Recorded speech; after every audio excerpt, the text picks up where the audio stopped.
Alrighty, what's up everybody? My peeps! What's up my peeps? Can't forget about you great people, my peeps. Peter Joseph here for a late night video number 2 on your 2 for Saturday. Once again, right here on the main channel, Killer of Demons 669. And as always, make sure you like the video, stick that thumb straight up everybody else's ass, because that's where it belongs. So, like the video, hit that subscribe button down below on this very channel, and my other channels down there in the description box below. And as always, follow me on social media, Facebook, Twitter, and Instagram. If you're real, if you're not, please, for the love of everything that's holy, find Jesus and get a life. And a job, too. That's what you need. And don't forget to share the video all over the internet. And most importantly, tap and slap that bell. Smack it around a little bit. Turn on all notifications so you don't miss a goddamn video. And if you do, well, fuck you, man. You missed it. Too bad for you. And that's it. And if this is your very first time watching me, you're floating around here at almost 2 a.m. I know it's late, but it's Saturday. I got nothing else to do. But I am going to bed soon. But if it's your first time watching, you just stepped on my channel, and you like what you see, you want more of it, then hit that bell, turn on all notifications so you don't miss the next video, and subscribe to the channel, smash the like button. If you want, leave a comment. You don't have to, but if you want to, you can, but don't leave stupid comments, because you will automatically get blocked, and if you don't like that, well, fuck you, man. That's pretty much it. So, if you like the content, hit that like button, hit that subscribe button on this channel and my other channels as well. Show me your love and support, and don't forget to subscribe, and that's pretty much it. Alright, on this late Saturday night, September the 16th, 2023, or if you're watching from somewhere else, or tomorrow, it is September the 17th, 2023, as we are 2 weeks away from the end of this great month of September. We got, basically, as of this video, we got a full week left of summer as the fall season begins next Saturday, or this Saturday, if you're watching tomorrow.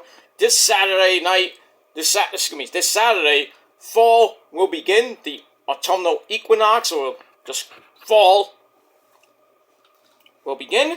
We'll see how the temperature's going to be here in the Northeast. Might be a little bit warm this weekend, but pretty soon it'll be dropping drastically. So the hoodies will come out. Some light jackets will come out as well, and then probably by Thanksgiving we might have to bring out the winter jacket. Hopefully not, but hopefully we'll keep the winter jacket, you know, tucked away till maybe around Christmas or maybe after the New Year. But but we shall see what happens with that. And we move on. So hope everybody is having a great weekend. You know, tomorrow the final day officially of summer. This is the final weekend of summer, but as we start, Monday is the final days of summer. So the summer is over. I am in command. No, just kidding. But yeah, summer's over, ladies and gentlemen, and now we're gonna get into prime football season. I know it's week 2, but football season is underway. Hockey season's fast approaching. Preseason starts this coming week, I should say, with the Rangers. Gonna be great. Baseball, basically over here in New York. The Mets stink. The Yankees stink even worse. I mean, it is what it is. I mean, the Mets freaking take 3 or 4 from Arizona, a team that's, trying to fight for a playoff spot, and they're playing spoilers, but then they face one of the hot teams that are going after the division and a wildcard spot, the Cincinnati Reds, and they lay 2 eggs. Last night, the bullpen once again screwed it up. Tonight, pretty much the same thing. their bullpen needs a overhaul this year. Overhaul. I can imagine that tomorrow they're probably going to get swept by the Reds at home, which sucks. But don't worry, Met fans, we got 2 more weeks to go. 2 more weeks, and then we'll be playing golf with the New York Yankees. So, take it easy. Take it easy. 2 more weeks to go, and then we don't have to worry about baseball until Valentine's Day, pretty much. That's that's like really 4.5 months from now. 5 months from now, we'll have to worry about the 2024 season and see what the Mets do in the offseason, what the Yankees do in the offseason. And that's that. Basketball starts by Halloween. Nobody cares about the Knicks. Nobody cares about the Nets. I really don't care about the Celtics too much. I'm not watching the basketball season. I really don't. So we're near the NBA Finals. So that's that. College basketball is going to be starting pretty soon. I really don't care about that. College football, don't really care about that either. So I'm just in, really, pretty much, I'm in football mode. Wrestling, as always, you know. So football and hockey, from now till pretty much March, I'm in, well, from now till really February the 11th, right before Valentine's Day, I'm in full football mode. And from now until pretty much end of March, I'm in full hockey mode.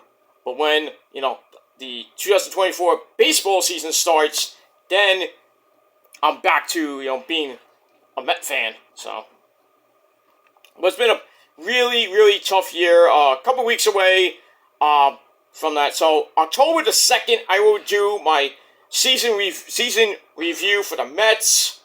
We're not talking much about the Yankees, because I really don't care. But see what the Mets need to do in the offseason.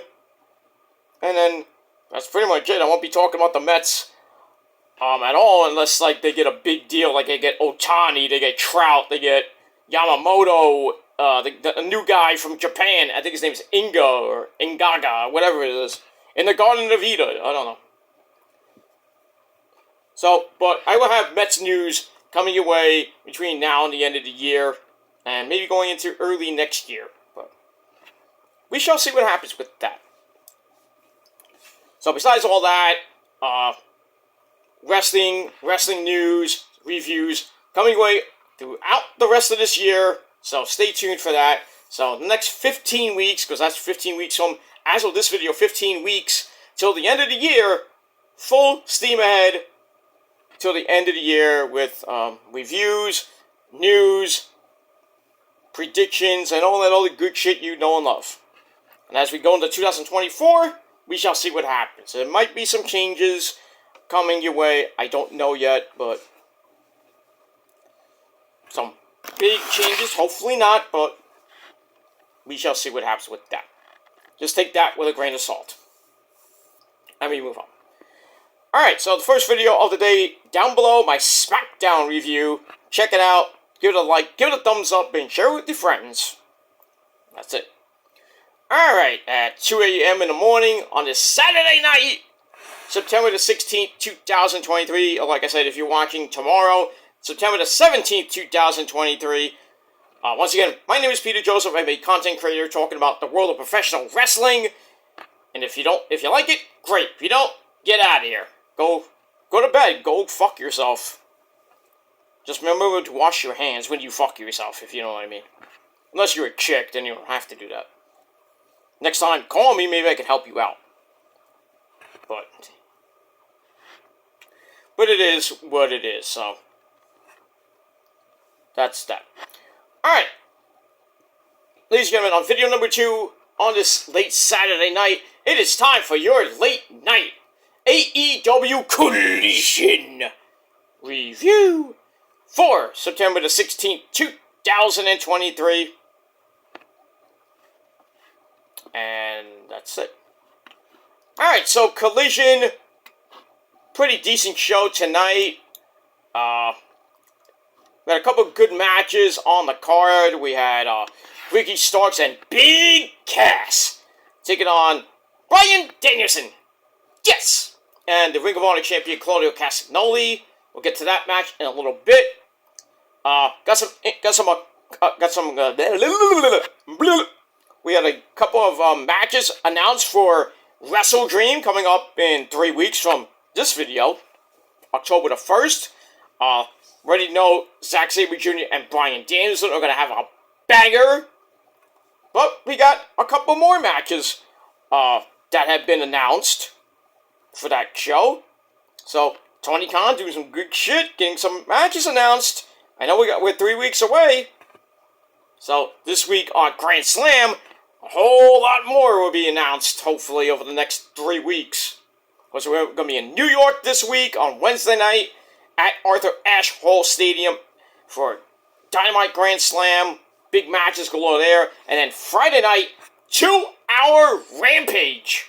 That's taped, not live. Taped from 10 to 12. So Friday night, it's going to be a huge night of action. We got SmackDown Live from 8 to 10. And then from 10 to 12, 2 hours of Rampage. It's going to be exciting. So buckle up. Buckle up if you're going to be doing live streams.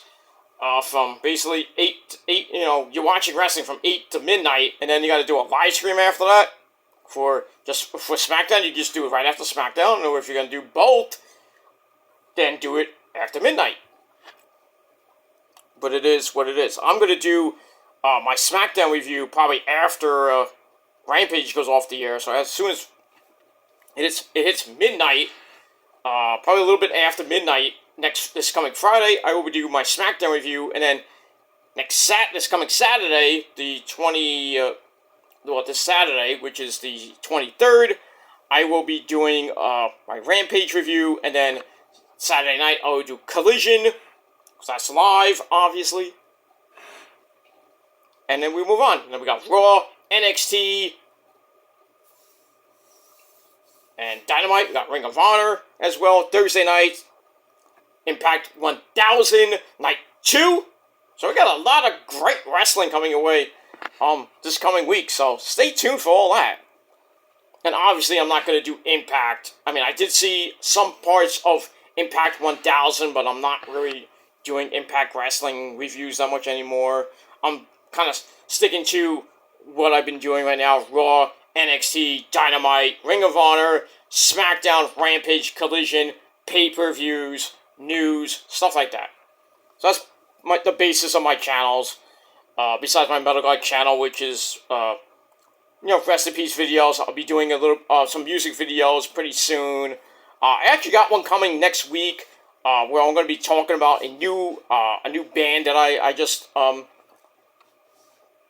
been listening to for days right now. It's a band called Conquer Divide. These girls are freaking blowing up my Spotify. I've been playing them constantly. Even with their album, I put it on their own playlist, and it's on my one of my other playlists where I have a lot of songs. Where I put basically every song I downloaded on there. But I have certain sections for the albums I have. So I've been playing their new album called Slow Burn religiously for days, and I just found out about a couple of new songs I've been listening to. Some of the videos they have out. They have a cover of Billie Eilish's "Bad Guy," the metal version. It is a banger. If you haven't seen it, just go check it out. I saw the video for Atonement, Welcome to Paradise, differently. It's not the Green Day version. New Heaven, Paralyzed, all their songs basically that are on the new album, they have a few videos for, and some of the old stuff that they have, which they were just coming out with, Messy and a couple of other songs, and they have a new, I don't know if it's new, but I think it's pretty new right now. They've been on tour right now. They were in New York City, I think, a night or so ago. I don't even know. I would have went to that goddamn concert and hung out, maybe with the lovely ladies of Conquer Divide if they were doing a meet and greet. But I would have had fun with that. But yeah, they were in New York City, so they're finishing up their tour. they're probably gonna be on tour maybe next year. So maybe I'll see them in concert. But I got a couple of concerts coming up this year. One big one in about a month from now, almost 3.5 weeks to a month from now. Big concert I'm going to be going to in New York City. It's going to be great. I think some of you know about it, but I'm not going to talk about it that much anymore. Because there's stuff I can't really talk about, so we got that. And then right after Thanksgiving, I'm going to be seeing the mighty In This Moment. I can't wait for that. With New Year's Day, Avatar, and Iceland Kills. That's going to be an epic motherfucking concert. But we'll see what happens with all that, because tickets are going way fast, and Ticketmaster prices, I'll forget it, up the wazoo. I'm not going to get them from Ticketmaster. I'd rather get it from Access or Live Nation, because they're cheaper. Hopefully, a little bit cheaper, not with the fees and shit. So, I'm going to be getting on the ball with that in probably another week or two. I'll see if they still have tickets left. Because the concert starts really early. Not that early, but early in the evening. So, I want to try to get those tickets and get there on that day really early. So I have a great, I'm like right up front. And then you can just go in, get my goddamn spot right near the railing, right near center stage, right near stage left, right near where the guitarists are, But I want to try to get right here, or right near the center, right on the rail, or at least close to the rail, because I know there's going to be humongous mosh pits, especially with basically every band that's playing that night is going to be mosh pits galore, pushing and shoving, and I'm like, oh, I gotta protect the chicks, I gotta do what I gotta do. But yeah, Rose is going, so I gotta protect her, so it's gonna be a wild night, I'll tell you that much. Wild! And if I have enough money, I might do a meet and greet with New Year's Day. I can't obviously do it with In This Moment because it costs too much. Damn it! But we will get that, and we'll see what happens between now and in about the next 2 months. We'll see what happens with that. And I will be doing in October I will be putting up some videos of that concert, that big concert I'm going to be going to. So, it's going to be huge, lots of good stuff. And you say I don't go out. I'm going to prove you wrong once again. And I know I'll get copyrighted because of the music. I mean, I don't care. It's copyright claims, and mostly, it's claims. I don't count as copyright, so it doesn't matter. It doesn't really matter to me about that. But I will be putting up a lot of new videos on my Metal Guard channel that night. So it's going to be pretty exciting. So stay tuned for that on the Metal Guard channel. And maybe after that In This Moment concert, I will be doing a concert review of that concert, letting you know how it went. What songs they played, just the experience there, and that's it. That's pretty much it. And we move on. Alright, let's get back to your Collision review, because I wasted way too much time, and I don't care. And if you don't like it, get the fuck off my channel, bitch. But you won't, because you're on my big, large Italian cock for so long. Maybe time to hop off sometime, Can't give out. I can't give all this milk out, forever, But it is what it is. Alright, so Collision came your way from the Bryce Jordan Center in State College, Pennsylvania. That's kind of around, Penn State University. Those Nittany Lions, you gotta love them. Won today, too. Right around the Pittsburgh area, so, it's kind of near the hometown of Dr. Britt Baker, DMD, baby. Speaking of the good doctor, she's in our main event tonight for the TBS Championship against Chris Statlander, who beat Jade Cargill on Rampage to retain the title. Now Jade's kind of finishing off some commitments to AEW. Does she go to WWE? Well, that is to be determined. But I would not be surprised if she is number 30 in the Royal Rumble. I would not be surprised. We'll mark out, but we'll see what happens with that. Alright, so our commentary team, as always on Collision, the hermaphrodite himself, Kevin Kelly, and the man himself, the man from England, Nigel McGuinness, me love. We're gonna have a pint of Guinness. And also, good old JR, Back Dog Jim Ross, Back Dog Barbecue Sauce, Stone Cold. He's always there at the main event. So, and pay-per-views, I would expect we'll see Jim Ross at Wrestle Dream on October the 1st. Maybe we'll see him, well, maybe, hopefully we'll see him for Dynamite and Grand Slam. Dynamite and Rampage for Grand Slam events this week. But that's up to JR. Because, his health's still kind of like up and down. But hopefully we'll see what happens with that. And we move on. Alright, so we got Nigel and Kevin Kelly on commentary. So we start off with the pre-match promos. We got Big Cass and Ricky Starks talking about the Blackpool Cup Club. Bryan Danielson and Claudio. Chris Statlander and Britt Baker have a promo. And then Johnny Hungy, John Silver, along with the dark odor of Alex Reynolds and Evil Uno, they cut a promo about Anthony Bowens and The Acclaimed, because they have a match coming up.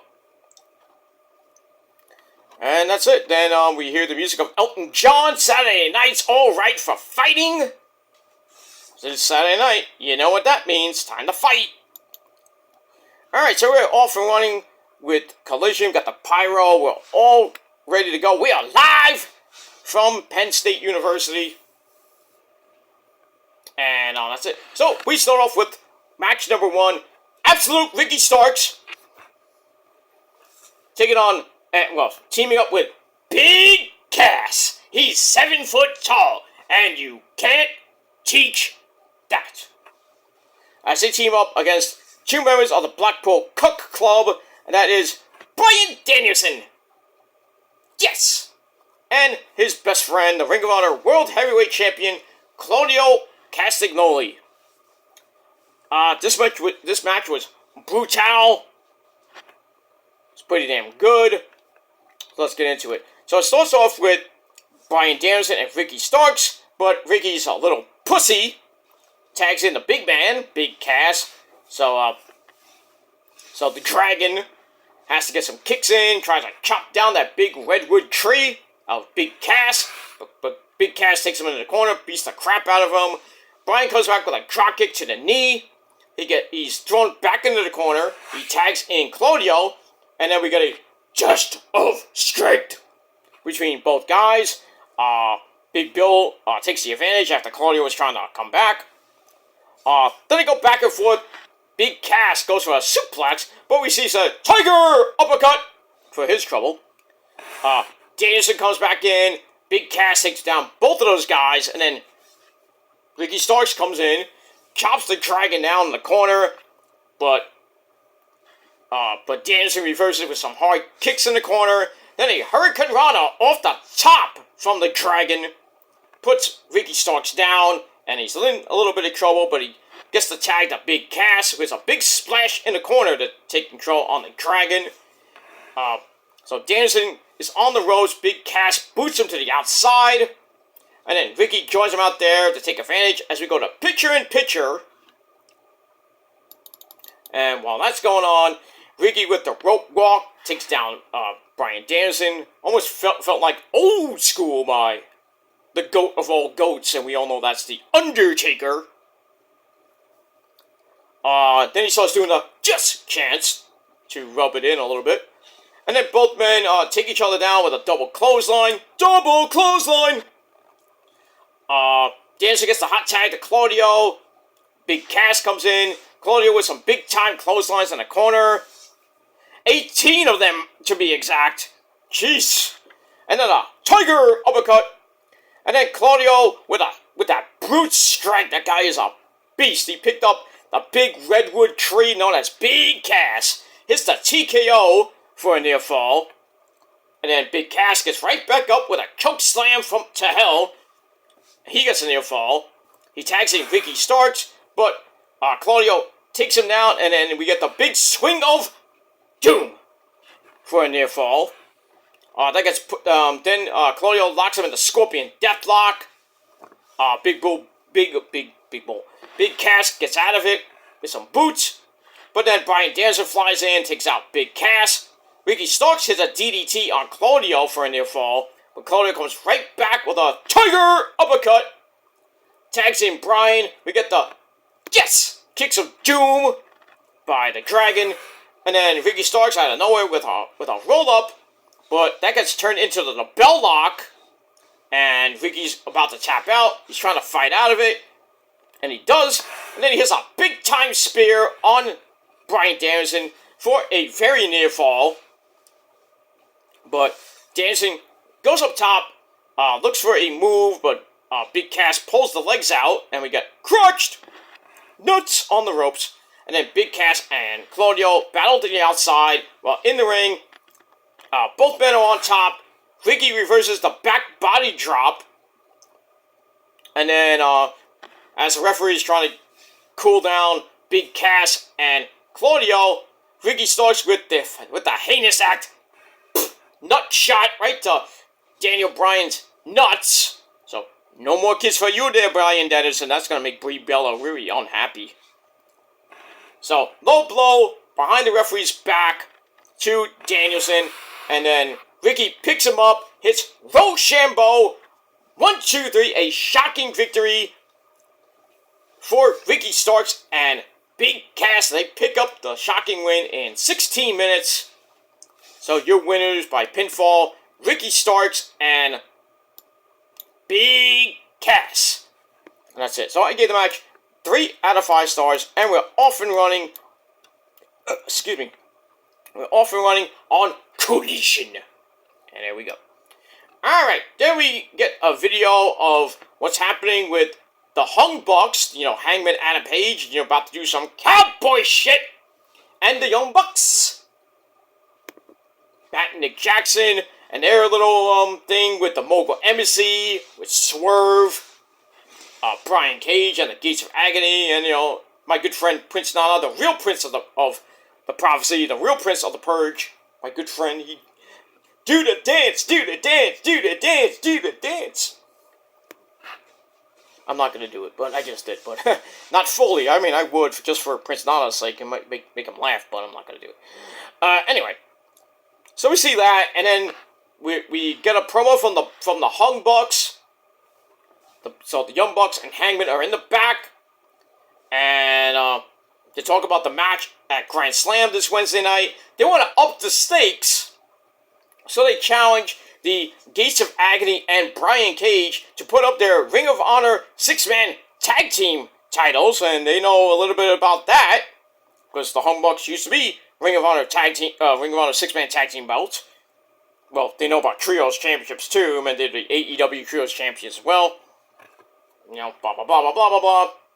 So they basically want the Trios Championships from the Mogul Embassy, and they want it at Grand Slam. So, and that was made official. So, we got that Wednesday night on the program. And I hope and pray that we get new champs. But we'll see what happens with that. And then they tell Brandon Cutler to hit that red button that says stop.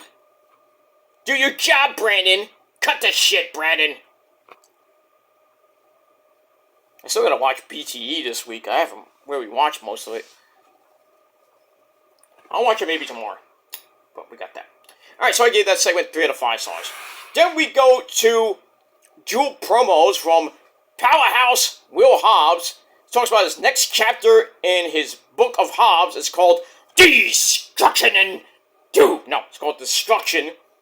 Basically, he says he will inflict physical and mental pain and nobody is safe. Oh boy. Look out. So then we hear from Mito smash CJ Penny pussy. Yeah. Well, he hasn't been doing that lately. But in any case, we hear from Miro, who calls Hobbs a son of a bitch. That's not nice. He says he didn't make him, he didn't make him humble. So they have to meet up again somewhere down the line. Talks a little bit about Lana, saying, my hot, flexible as fuck wife. Then he's like, then he starts talking to his god, and it's just like, it's like, I will make this right. And then both of them are gonna be, taken out or something like that. And then this is the promise of the Redeemer. So I don't know what that meant. He's gonna beat the fuck out of Hobbs, and then we'll see what he does to Lana. Oh, sorry, CJ Perry. So we'll see what happens with that. I think Miro eventually will get back together with CJ, and CJ will be back with her hubby, and then maybe we're here. Miro crash, but not in her Russian accent. She'll be, her regular accent. I'm gonna do things myself. I am not the lavishing Russian. Put that in your Putin. So we'll see what happens with that. So I gave all that 3 out of 5 stars. And we move on. Alright, then we got a Quickie match. Match number 2 for the Aew Tag Team Championship. We got FTR, fuck the revival of Dax Harwood and Cash Clock Wheeler as they defend against the Iron Savages of Bear Bronson and Bear Boulder. They came out with jacked Jameson, who comes out calling a boring as fuck promo about the team. And then he starts talking shit to FTR, and FTR's like, well, fuck you, man. Picks him up, hits the Shatter Machine right away. He gone. He's out of the picture. And then we get started. Bear Bronson tags in, gets a diving splash for an air fall on Dax. Then we got a backbreaker on Cash Clock Wheeler. And then a sky high from Bear Bronson for a near fall. Goes for a shoulder block in the corner and missed. Wheeler gets the hot tag to Dax, who meets him with a clothesline. And then a drop kick to Bear Boulder. But they come back and take Dax down with a slam. Excuse me. And then a springboard moonsault misses. Nobody in the pool for you, sir. And then FTR get Bear Boulder, on the ropes. And then they hit the Shadow Machine to Bear Bronson. And then both of them go up top to hit Power and Glory. Great tag team, by the way. Hercules Hernandez and Paul Romer, former tag team champions. So, nice homage to them. So they hit that to double, the frog splash from the one side of the ring and then the other side of the ring. That's not their new finisher, because Shadow Machine's always been their finisher. But they've been using that lately. And this time, they get the win, 1, 2, 3. FTR retains the AEW Tag Team Championship in under 3.5 minutes. Did I say 3.5 minutes? Pretty much I did. And that's pretty much it. So the match, I gave 3 out of 5 stars. And then after the match, we have the workhorseman of J.G. Drake. And say his name, and he appears. I believe in Anthony Henry. So they come out, and they get in FTR's face, and looks like we're going to get a tag team title match next week. And that match later on is official. Next week on the program, the Workhorsemen against FTR. And that's pretty much it. We'll see what happens with that. And we move on. Alright, then we go to the weird part of the night. Well, the first weird part of the night. We see Lexi Nair getting ready to interview Keith Lee. But then we see some guy. I don't know who this guy is. It must have been a production guy. And Lexi's ready to go, start the interview, and then we see this. Take 22! I'm like, what the fuck? Did we just see an Impact Wrestling botch. Remember when Dixie Carter was cutting her promo back in the day when she was with EC3 and Rockstar Spud? And then she cuts the promo, and then she's finished with the promo, and then we hear, cut! Remember that? We all remember that. Most of you remember that. Basically, it felt like the same thing, and this didn't happen once. It happened twice, and they left it in. So, I don't know, somebody screwed up in production, or Tony Khan, I don't know what happened. But you can bet both segments are going to be on Botchamania this week. Oh, this was bad. It was bad. So anyway, they do the Take 22 thing, and then Lexi's still waiting. I was like, can I start now? Can I start? And then the camera's out of focus. I'm like, what is going on here? This all discombobulation on a live fucking show. It's bad, Tony Khan. This was bad. But anyway, they finally start the interview with Keith Lee. It really didn't go anywhere. And then Shane Taylor and the newest member of Shane Taylor Productions, that's Lee Moriarty, as he joined Shane Taylor as they beat up Lee Johnson on Ring of Honor TV this past week. So they come in, and Shane's like, I don't run from anybody, especially you there, Keith Lee. Remember us back in Ring of Honor 2014, 15-ish? So Keith says like, yeah, I remember. So they come face to face, and then they basically kind of tease a match. Whatever that's gonna be. That's gonna be a big, beefy men slapping meat in that ring match. I'll tell you that much.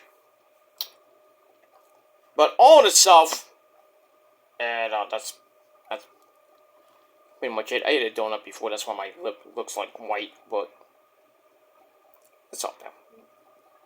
Pretty much, it's still there, but it is what it is. No, it's not cum or anything like that. I mean, yeah, I did kind of, with the missus earlier, but I had a donut after, so it is what it is. So if you want to make fun, fuck you. I still look good, and that's pretty much it. All right, so I missed all that weirdness and awkwardness. Still came off as a decent promo. I gave it 2.25 out of 5 stars. But next time, better production, please. Don't. If you're gonna do that, I mean, yeah. Live TV, ladies and gentlemen. Anything can happen on live TV. That's what happens. Not once, but twice. Remember when Riddle forgot his lines as he's talking to Asuka? Well, wouldn't you forget your lines if Asuka just came in and started Densey? I'd be like, I'll be doing my promo, and then Asuka's like, doing her Densey, like, yeah. And I'm like, God damn, you're hot! And then leave. And she's like, what? I'm like, I'm sorry, she's hot! What do you want me to do, fucker? Come on!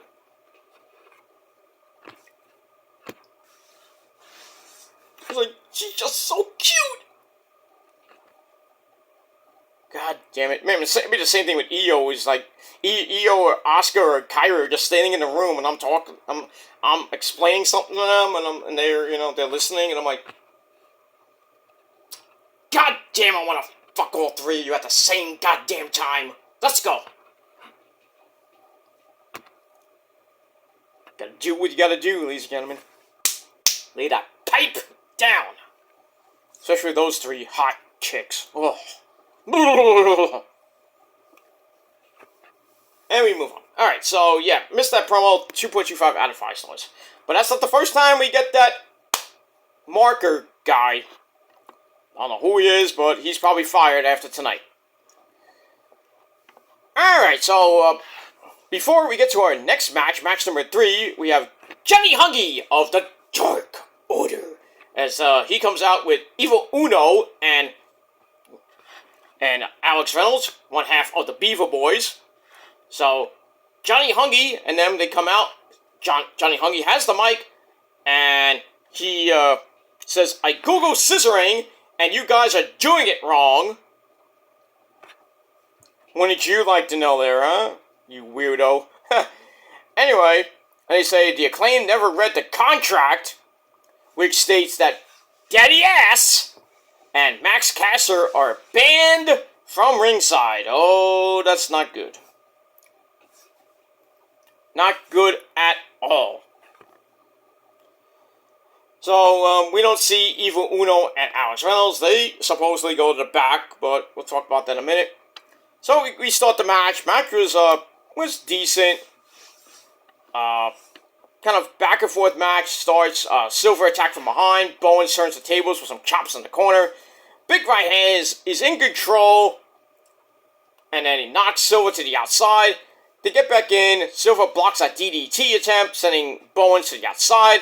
Then a big pump kick from Johnny Hungy on the outside. We go to commercial. We come right back.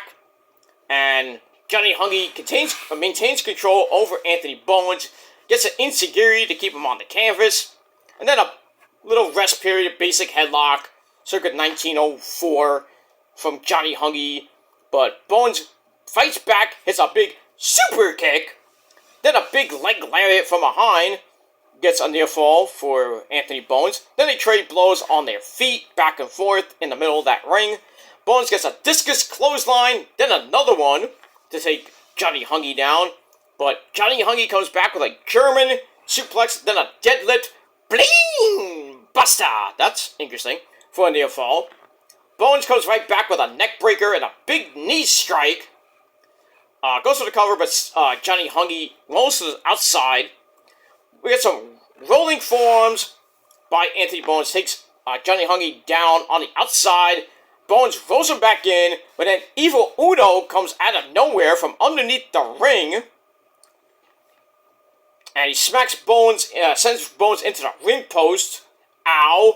And then we see Kevin Kelly like screaming and yelling. It's like, where did he come from? What do you mean he came from underneath the ring? He was banned. What the fuck is going on? I'm like, Kevin Kelly, settle down. Jeez. Tranquilo. Like, be like Naito, Kevin Kelly. Tranquilo. Take it easy. Take it easy. Stop drinking all that coffee. But anyway, that distraction led to Johnny Hungy. I think he won with a roll-up. I forgot how he won. But in over 9 minutes and 17 seconds, Johnny Hungy gets the win over 1/3 of the Trios champions. That sucks. And we'll see what happens with that. I think we have a Trios tag team title match coming up. I think on Grand Slam or Dynamite. I think it's on Dynamite or Rampage next week. Well, hopefully the Dark Order don't get the belts, but the way it's looking, we'll see. That's that. Alright, so I give that match 2.5 out of 5 stars, and we move on. Alright, then we go to, well, I guess your promo of the night with the Madman himself, the New Japan Strong Openweight Champion, the man from the Bronx, Eddie Kingston. And you know what's coming, Eddie curses a lot. Here we go. But this promo was wild. Wild promo. Eddie doesn't know what to say about him and Claudio coming up this Wednesday night on the program. Title for title. Ring of Honor title versus the New Japan Strong Openweight Championship. So he talks about they known each other since 2006, 2007. They lived together when Claudio moved over from Switzerland. They lived together. They were best friends, and then Claudio started judging him. But Eddie's still standing tall. Claudio left some potholes. Everybody else had to fix that. We see some Chikara, some video from Chikara when they were in Chikara, which led to their longtime hatred. Legit, not storyline or anything like that. They have legit beef. He says he told Renee to fix it. And he says I thought I could fix it at Wembley. That didn't happen. I tried to not answer Mox's calls. That didn't work. So he says, win or lose, this is it. It is over between me and Claudio as of Wednesday. And he says I can fix it. On Wednesday night. by winning the Ring of Honor World Title. You know, he says, I might be a man, but the one thing I do have, you know, I left my friends, you know, out to dry, but what I've always had is hope wherever I went. So he tells Colonial to watch out, because all of New York has his back. Now we have to see what happens on Wednesday. Does Eddie win the big one and win the Ring of Honor World Title, or he loses it all and Colonial wins the New Japan Strong Openweight Championship, and then he goes to New Japan.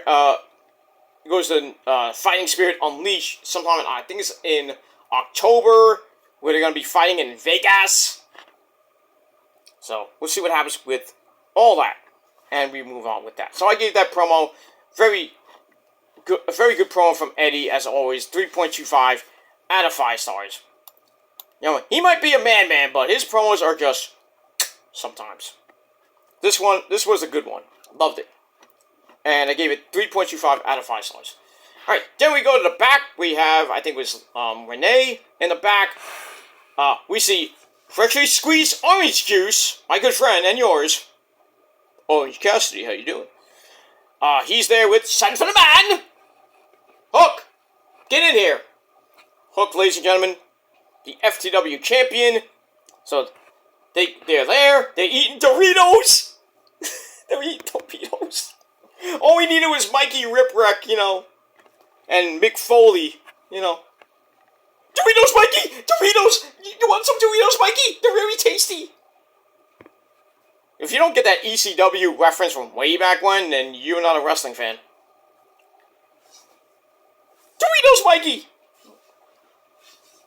Anyway, so we get that. They're eating Doritos with Renee Paquette. So she's like, well, what are you guys doing here? So Orange Cassidy says, you know what? I think we should team up and have a tag team match on Grand Slam. You in? So Hook's like, yeah, I'm in. So Hook and Orange Cassidy will be teaming up in a match at Grand Slam against, I have no idea who. I think it's 2.0, because there was a segment I saw on Twitter, a little video of Chris Statlander going into the locker room where 2.0 is Angelo Parker and Daddy Magic. And Chris Statlander said some shit to Anna Jay. So maybe Anna Jay and Chris Statlander will have a match for the TBS Championship coming up at Grand Slam. But we'll see. And then looks like Hook and Orange Cassidy will team up against 2.0, Daddy Magic, Matt Maynard, and Angelo Parker on most likely Wednesday night or maybe on Rampage. So we got that. Let me move on. So I gave that 2.5 out of 5 stars. Alright, then we go to match number 4, your squash match of the night, which lasted 43 goddamn seconds. So we had Aussie Open, Aussie, oi, oi, oi, of Mark Davis and Kyle Fletcher. They take on the team of Urban Playboy. This guy is big. His hair is like all over the place, and he's got his tights like right on his crotch, say Urban Playboy. I wasn't staring, I just reading the copy. But yeah, and he's taking on some guy named Wes.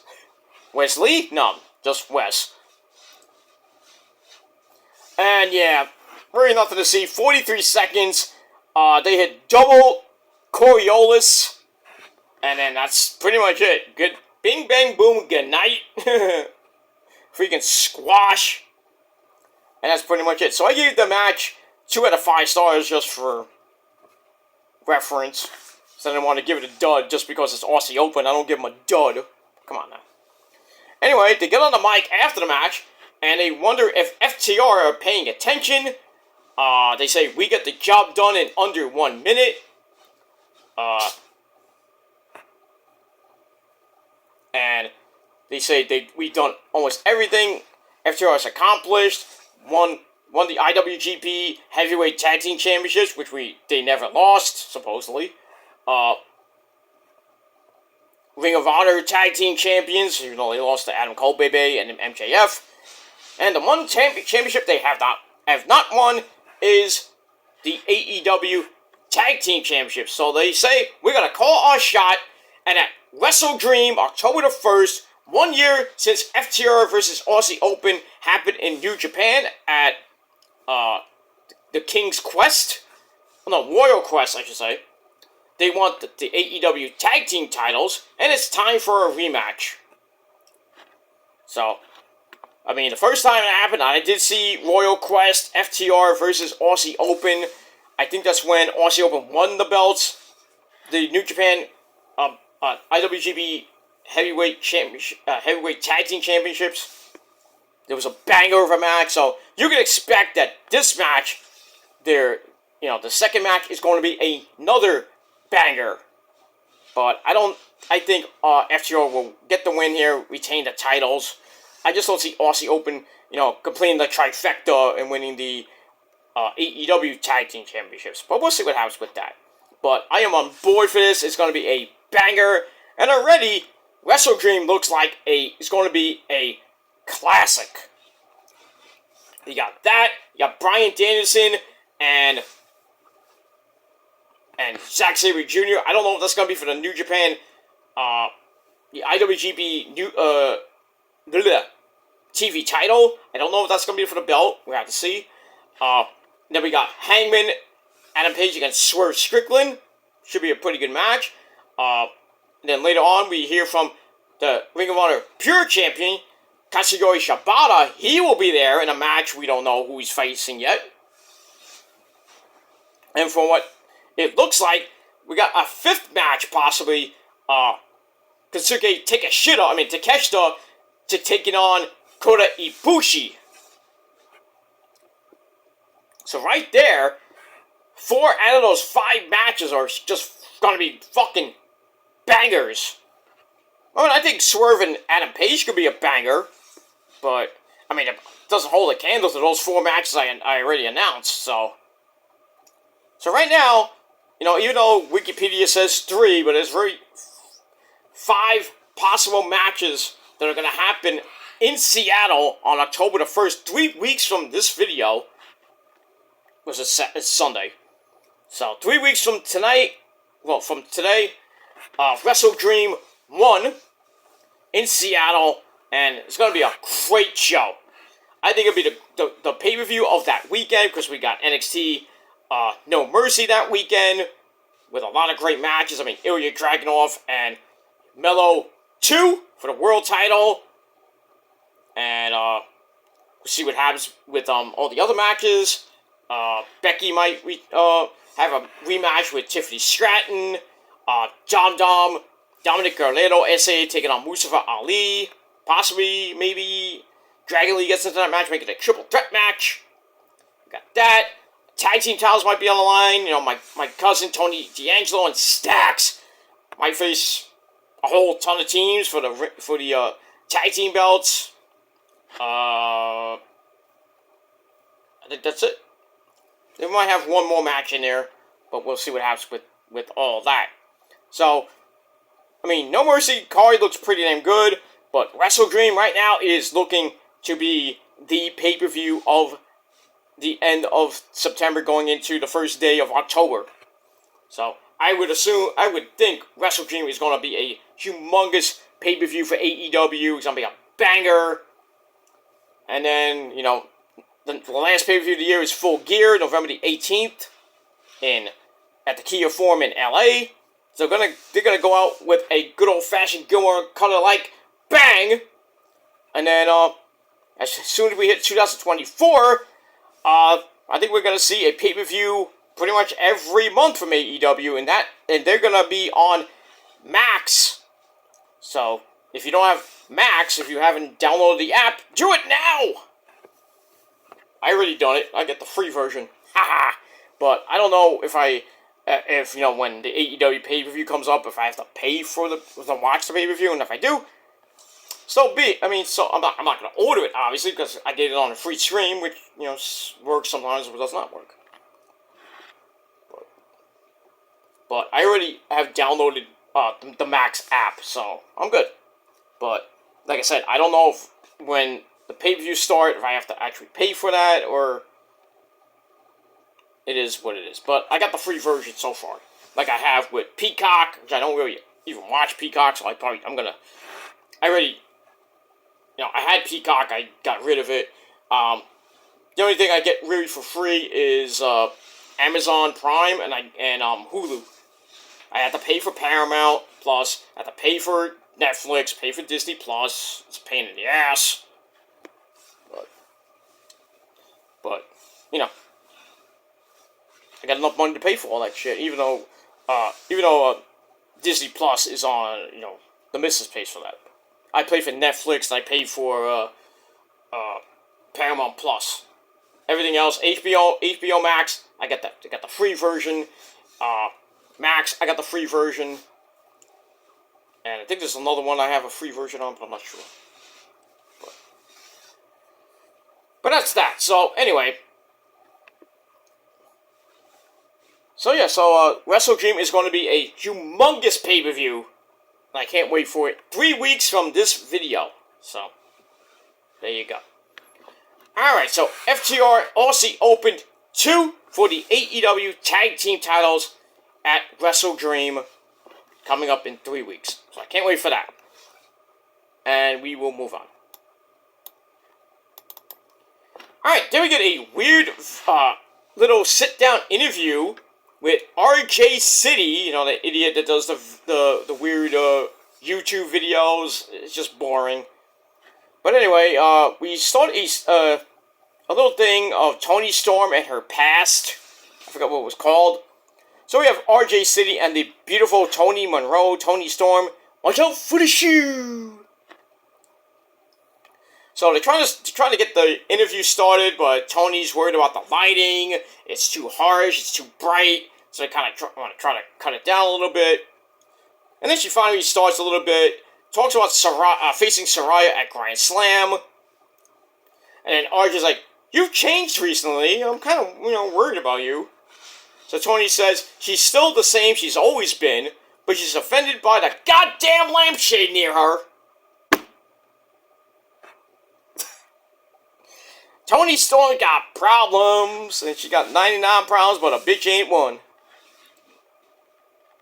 Oh boy, I like this I like this gimmick of Toni Storm. It is just hilarious. She feels like she's like part Madonna, part Marilyn Monroe, part psychotic Karen. I don't know, but don't get her mad because she might throw that shoe. So watch out for the shoe.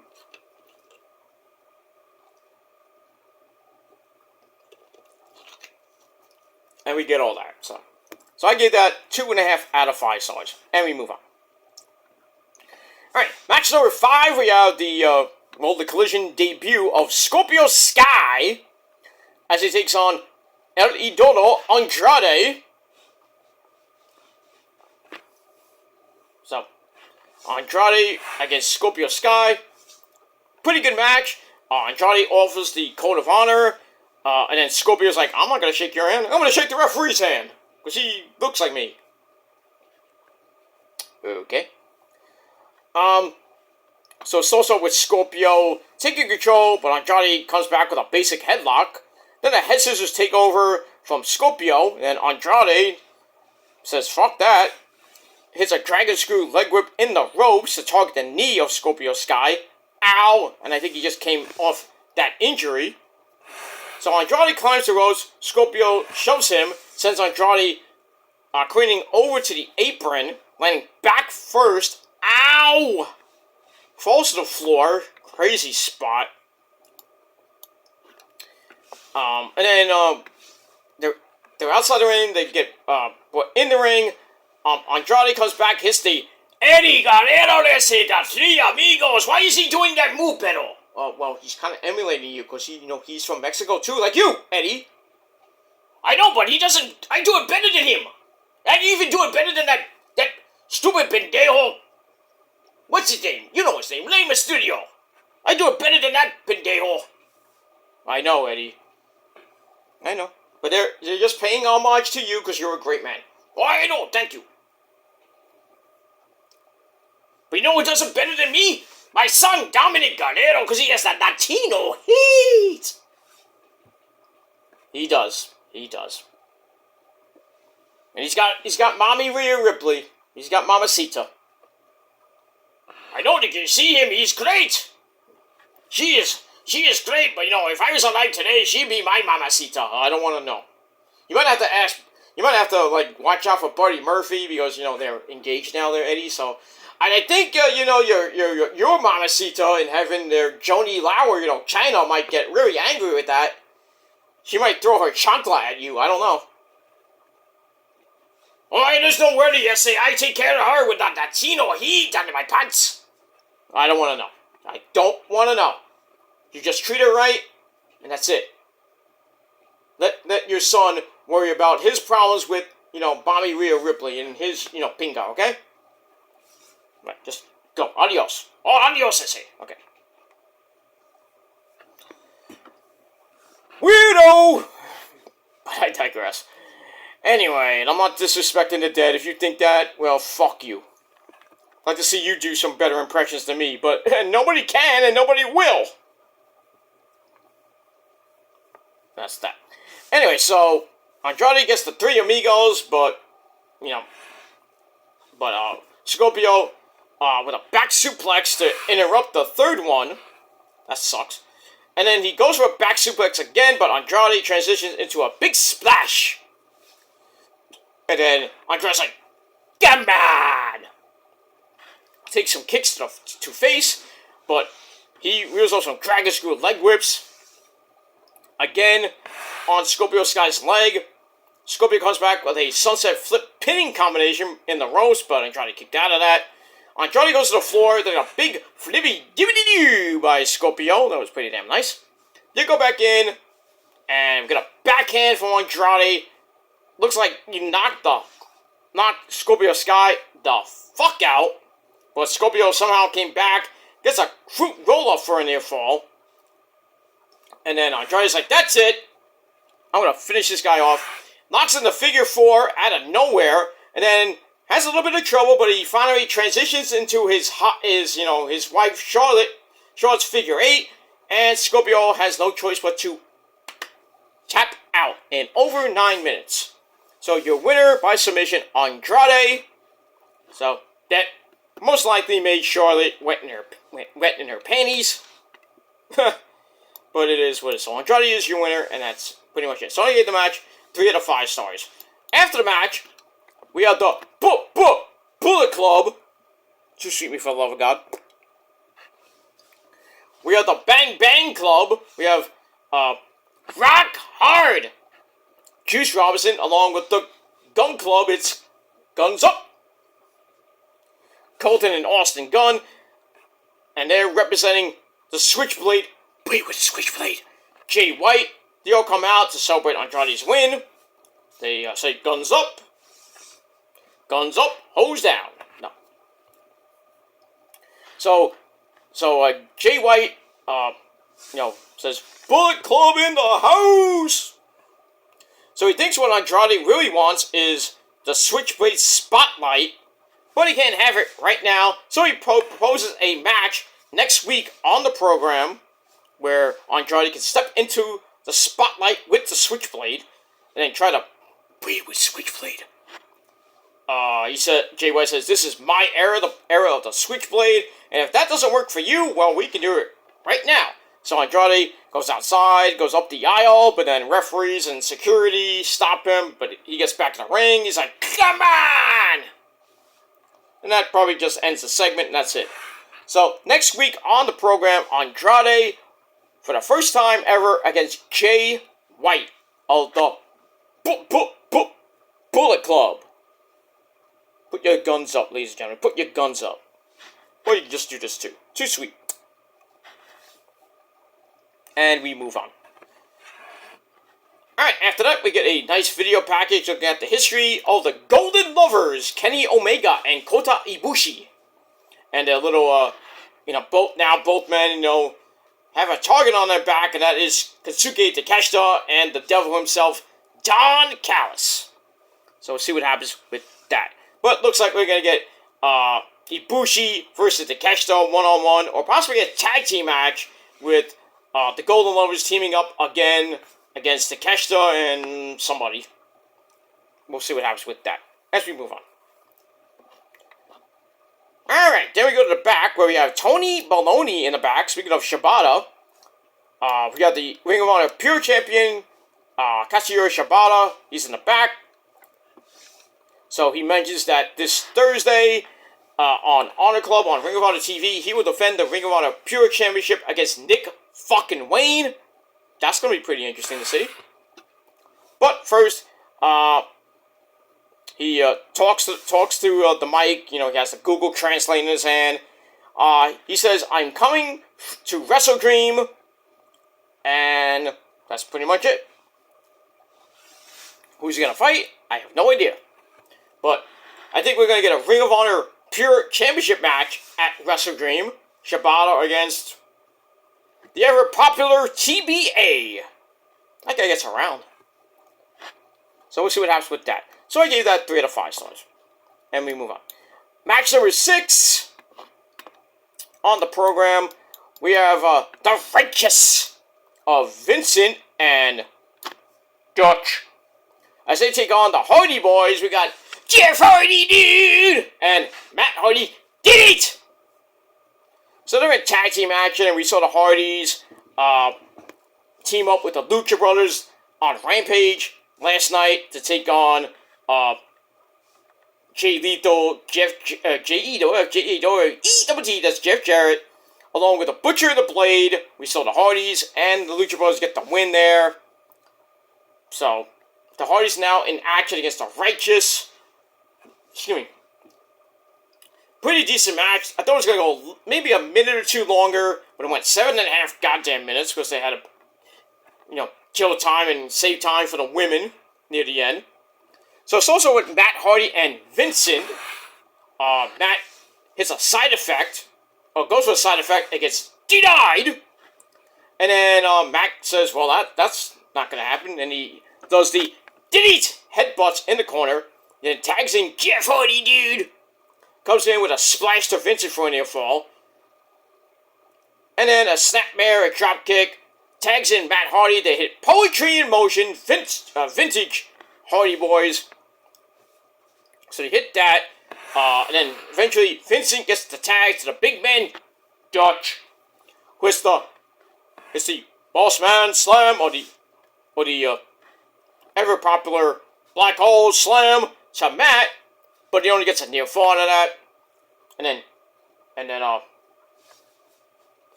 Dutch hits a leg drop to Matt for another near fall. And then Dutch takes over on Matt. And then a tag to Vincent. They double team Matt Hardy for a little bit. Then we're going to dive from Vincent for a near fall. But Matt Hardy comes right back, hits a side effect, and he calls over for the tag to tag in his brother Jeff, and Jeff Hardy, dude! He comes in with the hits, drop kick, double leg drop kick to the midsection on Dutch. And then Jeff hits a twist of fate on Vincent, or goes for it, but Dutch broke it up. Then the Hardys take Vincent over the top to the outside. And they go back inside. Another twist of fate attempt missed. Matt gets another side effect out of that. Tags in Jeff. Jeff goes for a swanton, but Dutch gets back on the apron and pushes Jeff Hardy off the top rope, and he gets crushed right on the middle, the top rope. Ooh, that sucked.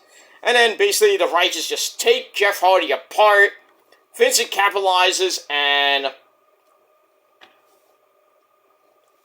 hits some type of, he hits like a step up Gilmore cutter. Bang! Not inventive there, Vincent, but, because I've done that too.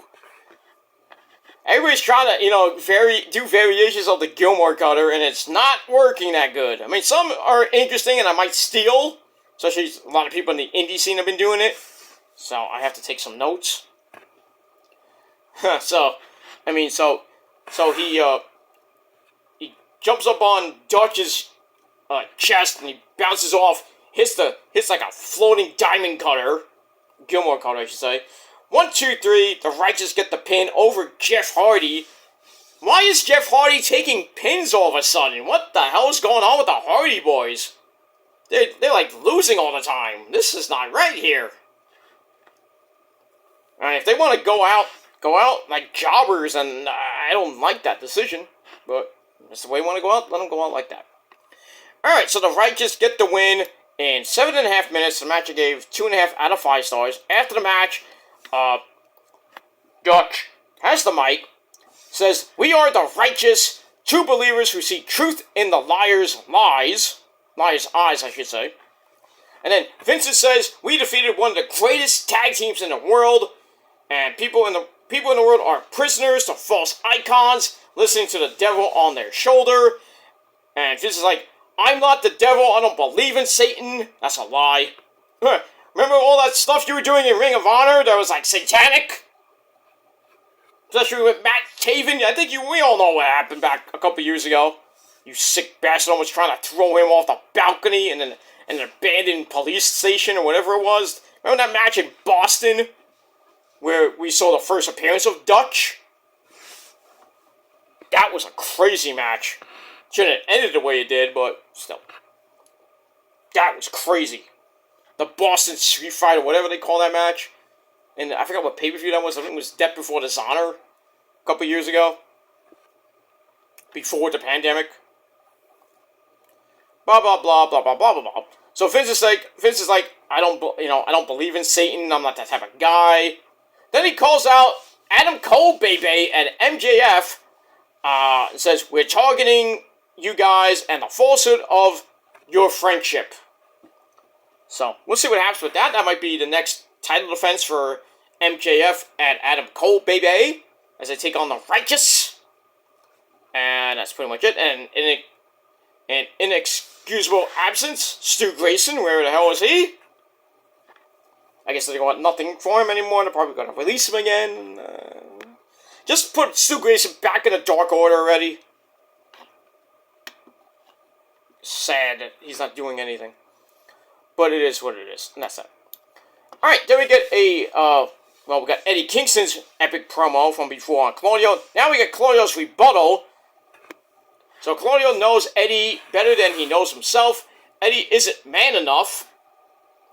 And he's like, "This will be the last time because I'm sick of this crap. Next week will be the final chapter, and he's going to burn Eddie's dreams down to the ashes." So ashes to ashes, dust to dust. That's it. I would sing the In This Moment version of that, but I'm not, because I can't sing. I can sing, but not that, not that ashes to ashes, dust to dust. I can't. Sorry. That only works with Maria. I'm sorry. I'm sorry, Maria. You're my doll. You're my baby sister and everything, but come on. I can't do it. I tried, but I can't. I don't have that majestic, angelic, screaming voice that, girls like Maria, Ash Costello, my good friend Nando from Burn the Skies, even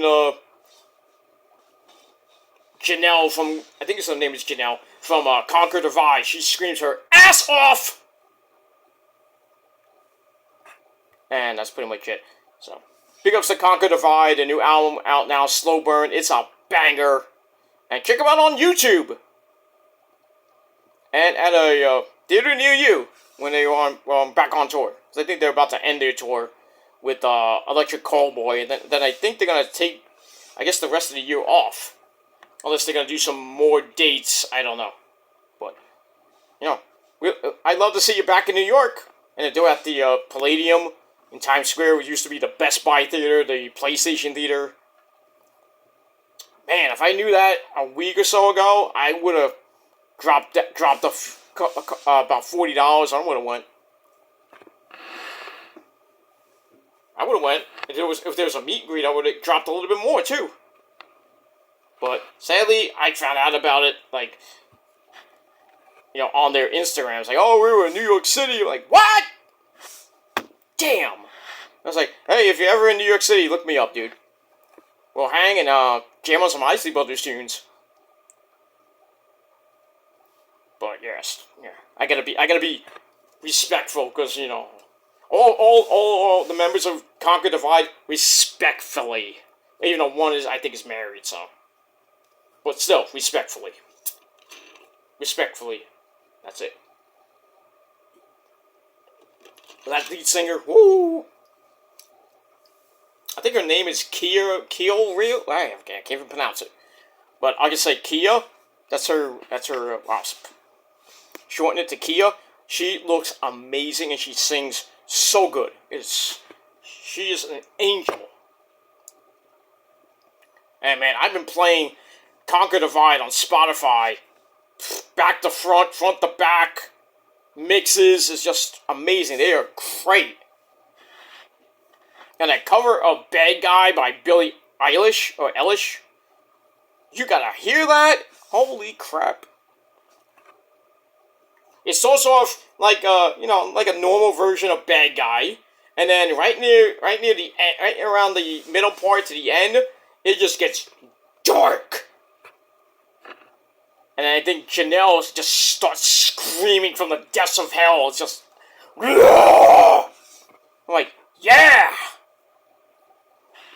Show Billie Eilish how to really sing that song.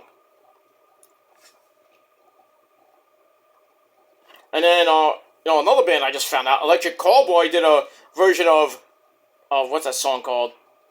Every Time We Touch, but it's like a popish metal version. They start off poppy, every time we touch, I get this feeling, that shit. And then it turns into it's like Satan just came out. It's like, fuck that, you ain't gotta sing that pop shit. Ugh, Let's start screaming from the depths of hell without gutter of cookie crunch, So, I mean, that song's out on YouTube. Check it out. Every Time We Touch, metal version. Bad Guy, metal version by Conquer Divide. It's fucking good. And if you don't like it, well, I got one word for you. Fuck you, man, if you don't like it. Go listen to your Justin Bieber tapes. Fucking idiots. But we move on. That's, that. Alright, so Claudio and Eddie will hopefully close the final chapter in their long time beef with each other, and we'll see what happens with that. One of them is going to come out a double champion. Who is it going to be? We'll find out Wednesday night at Arthur Ashe Hall Stadium in New York City. And that's that. Alright, so I gave that Claudio's promo 3 out of 5 stars. And we move on with that. Okay, just give me 1 second. Okay, I'll look at it later. Anyway, alright, after that, we find out some stuff about next week's program on Collision. So next week, we got Jay White versus Andrade El Idolo. That has been signed, sealed, and delivered. It's going to happen next week. Along with the return of Rob Van Dam. You suck. So, RVD is going to be in the building as we're going to be in RVD country, Michigan next week. We're going to be around the Battle Creek, Michigan area. So, why not have RVD? He is signed to AEW for now. Maybe on a short-term basis. We'll get that. And then we have, for the AEW Tag Team titles, we have FTR taking on the Workhorsemen. So, we will see what happens with that on Collision next week. And they do the rundown for Grand Slam and 2-hour Rampage next week. That should, both nights look freaking epic. The cards look, Card for Dynamite looks great this Wednesday night. Rampage has a couple good matches you might want to see. So, gonna be good. But 4 hours of wrestling on Friday night. Yeah, gotta love it. 8 to midnight. So for all you doing post shows at the after SmackDown, and if you're doing SmackDown and Rampage at after that, it's gonna be a long night. But I digress on that. And that's it. Alright, then we go to, well, part 2 of Botchamania. As we have Tony Baloney Schiavone in the back with Ricky Starks and Big Cass. So then we see another marker. This time it's not take 22, it's like 9.1. We see the same fucking guy. I guess they said, oh, we're gonna, we fucked up once, but we're gonna leave it in, and we're gonna do it again, just because. I'm like, what the fuck's going on here? Somebody talks to Tony Khan on Twitter, what the hell's going on? So he does. And then Big Cat's like, get the fuck out of here! And Ricky Starks and Tony Schiavone are about to do the epic facepalm of doom. I was like, yeah. On live TV. And then Ricky Starks, after Collision went off the air, he was on Twitter, he was like, SMGFA, shaking my damn fucking head. I was like, twice in this, and I tweeted him, I was like, twice in the same show? Somebody's getting fired. That is just sad, bad as fuck production. I think Tony Khan's gonna have humongous egg on his face after tonight's show. Because both segments gonna be on Botchamania. Just watch Botchamania this week. It's gonna be there. Trust me on that. But anyway, we get to this promo that finally starts. Ricky Starks doesn't have a match or Wrestle Dream yet. But he's over that. It's like, okay, I'm not gonna wrestle at Wrestle Dream, blah, blah, blah. But he says, Bryan Danielson, me and you are far from over. And he challenges Danielson for a rematch from their scrap match at All Out. So it's going to be next week on Collision, but this time it's going to be even more violent than the scrap match where both men were busted wide open. So it's like, alright, so we had a sort of death match, an Indian scrap match, if you will. But next week, we're going to do it again in a Texas death match. Yes, sign me up. Blood galore, violence. Let's do it. Or as Paul Stanley would say, hey, Paul! Paul Stanley, ladies and gentlemen, from Kiss. How you doing, Paul? Okay, stop it now. Okay. Paul, Bryan Danielson and Ricky Starks are going to have a Texas death match. It's going to be good. Right? You think it's going to be good? Let's do it. Yeah, exactly. Like Paul Stanley would say, let's do it. And then he goes on and starts singing. Hey, Paul, by the way, I liked you in, without the makeup. Yeah, I can't stand freaking, I like old Kiss when they first came out, they were good,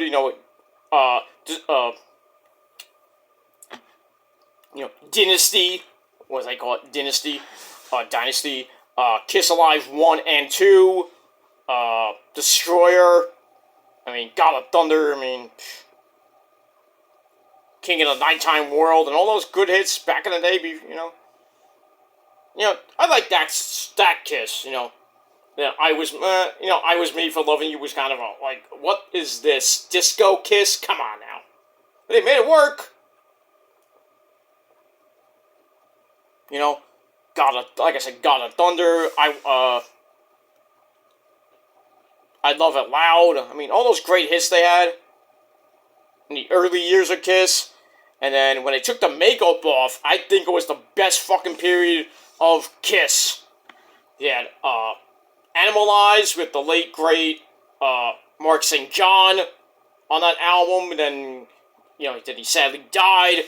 And then when they were doing the Animalize tour, they brought in Bruce Kulick, probably one of the greatest, next to Ace. No offense to Ace Frehley, of course. Can't have Kiss without Ace. But when Bruce Kulick came in, he was like, mwah!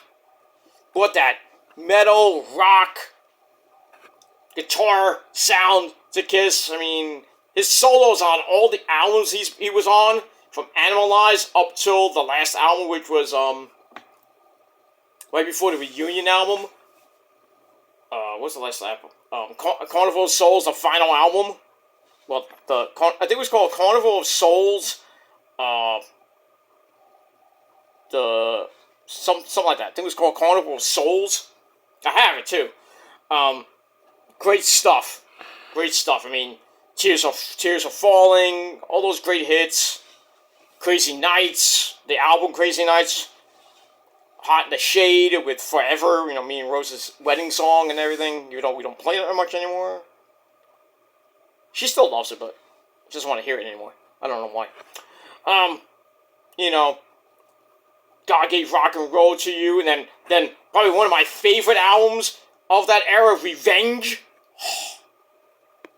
With Unholy! Great song.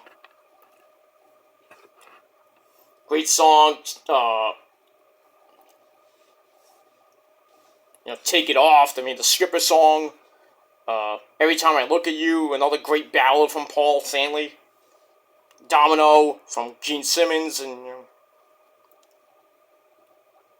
I Just Wanna. Great stuff. 80s Kiss was just great. And if you don't like it, fuck you.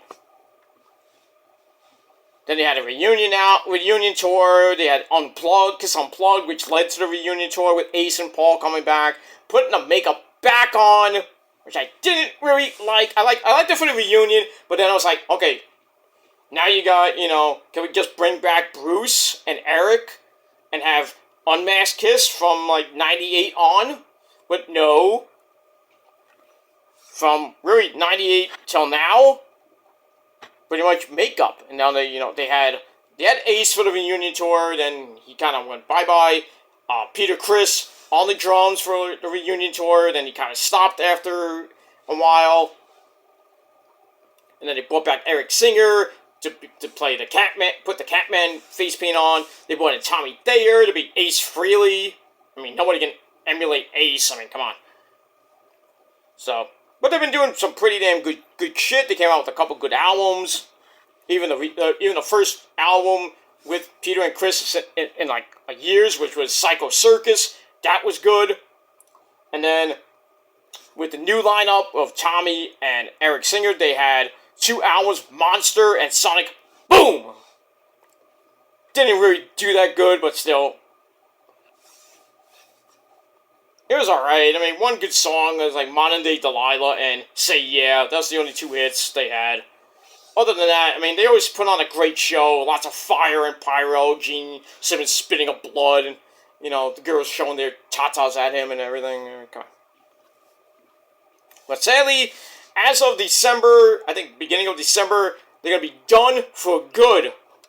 We hope. They're going to be done. The farewell of all farewell tours, ending at Madison Square Garden, where it kind of all began for them, because they grew up in New York. So as of December, no more Kiss, except if it's on your Spotify. They're going to be done touring, no more albums, because they're basically, most of them are in their 70s, Gene and Paul in their 70s, I think Eric Singer is around, he has to be around 50, maybe 60, and I think Tommy Thayer is around that same age. So a little bit young, but, And Bruce Kulick does some his stuff on the side. Peter Criss does whatever he does. And Ace Frehley with, Frehley's Comet still around playing his stuff. His solo albums, which are great. So, Kiss will be still around with solo projects mostly. But I don't think they're going to tour as a band. There's not going to be no more reunions again. No more, we're going to have a reunion, just a one-off, and then we're going to get back again like Motley Crue. Hey, but Motley Crue made it work at least. Even though people are saying that, freaking Vince Neil can't sing. Beginning he couldn't. Now he can sing pretty damn good now. And now they brought in John Five to replace Mick Mars, because Mick Mars they kind of fired him, even though he had his degenerative disease in his back. He basically couldn't even stand on stage, so there's you know what? We don't want to see you crippled on stage. I don't think the fans would like to see that. you know, Tommy Lee and Nikki Sixx are like, we can't do anything about it. Get out of here. They bring in, you know, the great man that he is, John 5. You know, but he's not with. I don't think he's. I think they got. I think Rob Zombie got a new guitarist that replace John 5, but yeah, he's on tour with Alice Cooper now. Freaking great concerts, but I mean, it is what it is. I've seen Rob Zombie so much. I would have loved to go to that concert with Rob Zombie and Alice Cooper, but I've already seen Alice Cooper. Not with Nita Strauss, obviously, but no. But I have seen Alice Cooper in concert by himself. Pretty good concert. Good shit. I've seen Rob Zombie countless times, even with White Zombie. But I mean, the last time I saw Rob Zombie in concert was like 3 or 4 years ago with Rosa. Yeah, I think it's 3 or 4 years ago. It was In This Moment opening up for Rob Zombie, who opened up for Korn during the Revenge of the Dreads tour at the PNC. That was a great concert. Well, Rosa has on her YouTube channel, but I'm not gonna tell you what it is. She has some shorts, and we have some video of Rob Zombie and In This Moment. So that was pretty good. We don't have much of Korn because we didn't really stay long for Korn because we wanted to get on the train really quick to get home.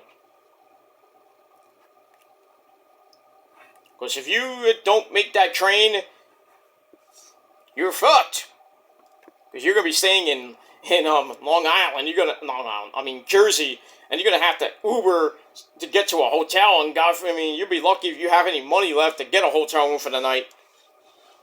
And then you're gonna have to save some money to get on the New Jersey Transit train to wherever you gotta go. Well, if you have a car, you don't have to worry about it that much. But we took the train to that show. We got there early and everything. Still had to pay for a cab to get from the train station to the PNC, which is a pain in the ass. You know, we split with a couple other people that were in our car. So that was nice. It was like a $25 cab ride with tip. So I gave 20 to the driver, and the other people gave like 10 with their tip, I guess. I was like, oh, you pay for the tip, I'll pay for the thing. You know, and then we get in there, we look around the merch tents and shit. Freaking $100 to meet Maria that night. I'm like, come on! It was just Maria. It was just, come on. She's still kind of doing that now, which, I don't mind that. But now I think the band, the guys in the band are starting like, hey, what about us here?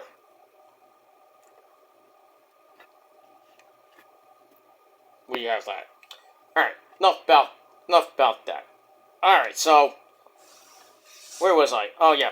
Alright, so Tony Schiavone interviews Ricky Starks and Big Bill. Ricky Starks challenges Bryan Danielson next week to a Texas death match. That's gonna be freaking insane and bloody and brutal, baby. So we got all that. So I get that 3 out of 5 stars minus that stupid guy with a stupid marker. It was, what are you there for? What was that? Twice we had that. Why? It just felt like this show was just falling apart. It was like all over the place. It's still a good show, but still, those two parts really almost brought the show to its knees. And that's pretty much it. Alright, after that, we go to your main event of the evening for the TBS Championship. We have the reigning champion, Chris Statlander, as she retained over Jade on Rampage. Pretty good match. Chris Statlander won, obviously, to retain. And then her and Jade hugged after that. So I think it was Jade's goodbye for now. We still don't know if she's going to sign with WWE or she's going to try to hold out and hopefully Tony Khan can give her the money that she rightfully deserves. Because she said, I would, it's like, there was one place I love, and that's AEW. I love Tony Khan. I love this and that. And then next thing you know, she's at the Royal Rumble. It's like, I thought you liked Tony Khan. I was like, oh, I meant I like Akon. I meant, not Akon, the rapper. That idiot. He got locked up. Don't let me out. Yeah. She likes a Khan, alright. Nick Khan, man. But, I mean, we'll have to see what happens, when Jade's contract ends. I think it's at the end of this month, so we'll see if she gets re-signed to a big fat contract by Tony Khan, or she says goodbye, and we'll probably see her at the Royal Rumble, maybe as number 30. Or maybe we'll see her at the Survivor Series. We'll have to see. Alright, so Chris Statlander takes on, well, the hometown girl, not in her hometown, but she's in Pennsylvania. That is Dr. Britt Baker. Say it with me now. DMD. Baby. Alright, this was a great match. Great match to end the show. Crowd was firmly behind Britt, obviously, because it's in Pennsylvania. She comes out with her Penn State gear on. So, back and forth match they went. Get the pendulum backbreaker out of the corner by Statlander, keeps in control. Then she applies the money clip, whatever that is. Then a slam in the corner. Statlander goes up top. Britt cuts her off. Statlander pushes her off, but misses a big-time moonsault. And then Britt does an homage to the late, great Owen Hart. You great man, you. Grabs the knee, takes the knee, wraps around the ring post. Because Statlander has bad knees. We all know that by now. Surgeries galore. Then she hits Sling Blade.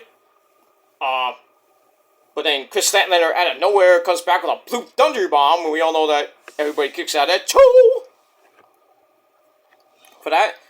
Then we get a spinning Michinoku driver by the champ for another near fall. Britt Baker comes back with the stomp for a near fall. Then she takes out her white and blue glove. She's ready to lock in the lockjaw.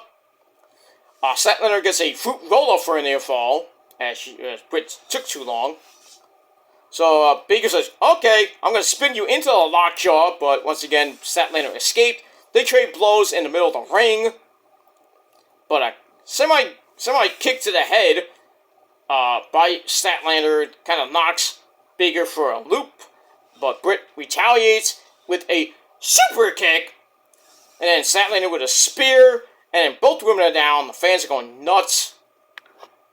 And then Statlander tries to get up. She kind of tweaks the knee. Uh-oh. And then Britt goes up to the middle rope and tries for a Panama City Sunrise, but I guess reverses into a pin for a near fall. But Britt then does a short version of the Canadian Destroyer, hits that, then picks up Statlander, hits Angel's Wings, even though it looked like a butterfly pedigree. Didn't get all that Angel's Wings, though. And then after that, she hits the stomp, and looks like she was about to win the title, and Paul Turner's right there. 1, 2, that close, maybe an inch from winning the title, and everybody's like, that was 3, Turner! Count faster, Paul!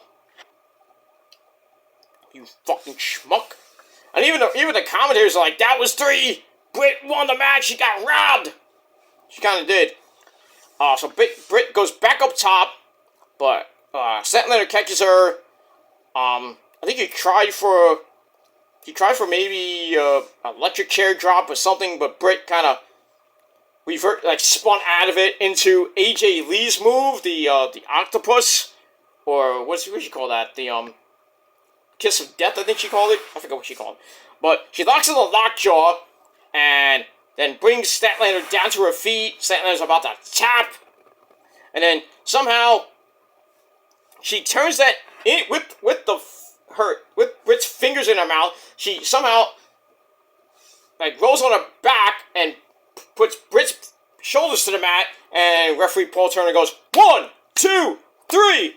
So Chris Statlander was able to pin Britt Baker in 12 minutes to retain the TBS Championship. So, Chris Statlander, you lucky bitch. That close to losing the belt. Very close. But barely got out of Pennsylvania with her title. But this match was great. 3.5 out of 5 stars. And that's pretty much it. After the match, Statlander celebrates. And then she goes to pick up Britt Baker. They have a mutual sign of respect. Little huggies, handshakes, fist bumps, stuff like that. Then we go up into the skybox and we see the beautiful Maria Brink 2.0, Julia Hart looking on. Maybe next contender for The Price is Right? No. Julia Hart might be the next contender for Chris Statlander's TBS Championship. So we have to see what happens with that. But looks like Chris Statlander has Anna Jay in her sights. And they did a segment where Chris Statlander goes, boop, boop, knocks, kind of biffs Anna Jay, says, oh, you're a bitch, stuff like that. And then it looks like Hook and Orange Cassidy are going to face Daddy Magic, Matt Maynard, and Angelo Parker 2.0 this week at Grand Slam. We don't know when it's going to be. It's going to be on Dynamite. It was most likely going to be on Rampage. But we got that. So all in all, a pretty damn good show for Collision. And I gave it a solid 7.25 out of 10 stars. But let me know what you guys think of the show down below in the comments section. Continue to smash that like button. Stick it straight up everybody else's behind. Continue to subscribe to this channel and my other channels as well down below in the gobbledygook. Show me your love and support. Share the video all over the internet. Follow me on social media, Facebook, Twitter, and Instagram. And hit that bell, turn on all notifications so you don't miss a goddamn video. And if you do, well, you're SOL. And you know what that means. Ha ha! And that's pretty much it. Alright, so once again, 7.25 out of 10 stars for Collision. Pretty damn good show. We'll see what happens this week on Dynamite Grand Slam, Rampage Grand Slam, and a live collision from Battle Creek, Michigan. The return of RVD. We got a Texas death match between Ricky Starks and Bryan Danielson. We got FTR defending the the AEW Tag Team belts against the Workhorsemen. And we'll see what else happens on Collision coming up this Saturday night. Alright, that's it for now. Thanks for watching, everybody. I will be back tomorrow with your Rampage review. Probably be doing it during the first game of the of Week 2 in the NFL. The Niners play at 4:25, so I don't have to worry about that. But I have to get out of here before 3, so I'll probably be doing it early Sunday afternoon right here on the Kill Demons channel with your Rampage review, so check that out. And then hopefully tomorrow night when I get home from my Sunday dinner with the folks and the missus, I will be hopefully doing my, I meant to do it last week, but I will be doing Niners post-game for their second game of the season against the Los Angeles Rams at SoFi Stadium. It's going to be a pretty good game. Not going to be on TV here in the New York area because the Giants are playing Arizona at 4 o'clock.